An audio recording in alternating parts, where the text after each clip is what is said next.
بسم اللہ الرحمن الرحیم۔ ناظرین کرام، ابلیس نے حضرت آدم اور بی بی حوا علیہ السلام کو ممنوعہ پھل کھانے پر قائل کر کے جنت سے نکلوا دیا تو کہا لگایا، لیکن آدم اور حوا علیہ السلام نے معافی کی درخواست قبول ہونے اور روئے زمین پر خلیفہ مقرر ہونے کے بعد اللہ کا شکر ادا کیا، کہا نہیں لگایا۔ نمرود نے حضرت ابراہیم علیہ السلام کو آگ میں پھینکا اور کہا لگایا، لیکن آگ اللہ کے حکم سے گلزار بن گئی۔ حضرت ابراہیم علیہ السلام اٹھے، اللہ کا شکر ادا کیا، کہا نہیں لگایا۔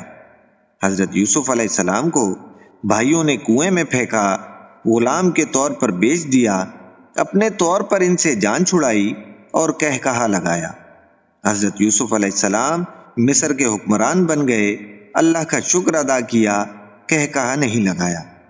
فرعون نے بنی یعقوب کے لڑکے مار دیے، انہیں غلام بنا لیا، فرار ہوتے قافلوں کے سامنے آبی رکاوٹ دیکھ کر کہا لگایا۔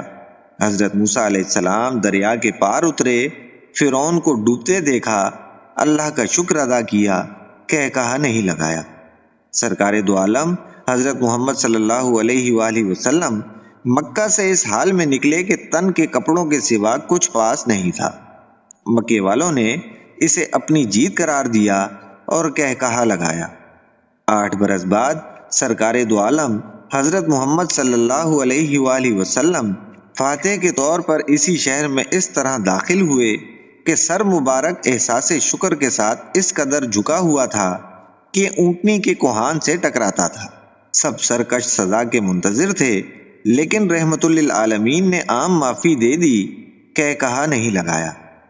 ناظرین، یہ سب بتانے کا مقصد یہ تھا کہ عارضی کامیابیوں پر کہہ لگانا ابلیس، نمرود، برادران یوسف، فرعون اور ابو جہل کا وتیرہ ہے، جبکہ حضرت آدم، حضرت ابراہیم، حضرت یوسف، حضرت موسیٰ اور حضرت محمد صلی اللہ علیہ وآلہ وسلم جانتے تھے کہ آخری کہا صرف اس ذات باری کا ہوتا ہے جسے زوال نہیں، اور وہ صرف اللہ وحدہ لا شریک ہے۔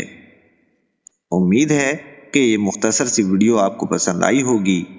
اگر پسند آئی ہو تو ویڈیو کو لائک اور شیئر ضرور کر دیجیے گا۔ ملتے ہیں انشاءاللہ بہت جلد ایک نئی ویڈیو کے ساتھ۔ اپنا خیال رکھیے گا۔ اللہ حافظ۔